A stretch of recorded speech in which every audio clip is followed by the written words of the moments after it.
बोलो ओंकारेश्वर भगवान की जय। जी ज्योतिर्लिंग के दर्शन के लिए आप लोग पधारे हैं। ये राम से 14 पीढ़ी पूर्व मानधाता राजा हुए हैं। शिव पुराण में उल्लेख है, जिन्होंने माँ से नहीं पिता से जन्म लिया था। उनकी तपस्या से यह शिवलिंग प्रकट में स्थापित लिंग नहीं है। जिस प्रकार आरती करते हैं प्रण अक्षर के मध्य, ओम अक्षर के मध्य, यह तीनों एका जय शिव ओंकारा। एक शिवलिंग में ब्रह्मा विष्णु महेश निराकार धरती से प्रकट हुए हैं। इसलिए अखंड दीप जो जल रहा है प्राचीन समय से, एक ही दीपक में 3 बातियां लगातार जल रही है, ब्रह्मा विष्णु महेश की। इस पहाड़ी के ऊपर 7 किलोमीटर का परिक्रमा मार्ग है, वो भी ओम आकृति में है। जो पर्वत पे हम प्रभु के दर्शनों के लिए खड़े हैं, ये पर्वत स्वयं शिवलिंग की आकृति में है। चारों तरफ नर्मदा मैया जलहरी बनकर बह रही है। पूरे द्वादश 12 ज्योतिर्लिंगों में शयन आरती होती है, लेकिन बाबा का विश्राम ओंकारेश्वर ज्योतिर्लिंग में है, तो उनके शयन के लिए झूला पलना चौपड़ पासे बिछाए जाते हैं।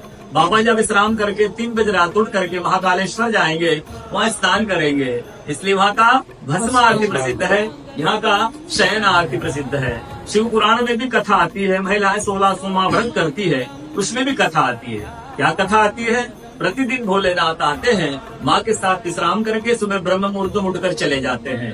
एक दिन जब भोले बाबा माँ के साथ पधारते हैं, तो माँ पुजारी से पूछती हैं, पुजारी हमें विश्राम के लिए जा रहे चौपड़ पास में किनकी जीत होगी? पुजारी बोलते हैं कि आज भोले बाबा जीतेंगे। ऐसा बोलकर पुजारी घर चले जाते हैं।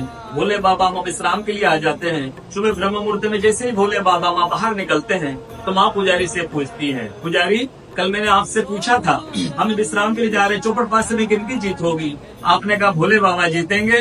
भोले बाबा नहीं, मैं जीती हूँ। माँ ऐसा बोल करके उनको श्राप देगी चली जाती है। उनके तुरंत पश्चात अप्सराएं शिवलिंग पे जल चढ़ाने आती, तो अप्सराएं पुजारी से पूछती, पुजारी अस्वस्थ क्यों हो गए? आप तो ठीक थे। फिर पुजारी बताते हैं, प्रतिदिन भोले बाबा माँ के साथ विश्राम करके चले जाते थे।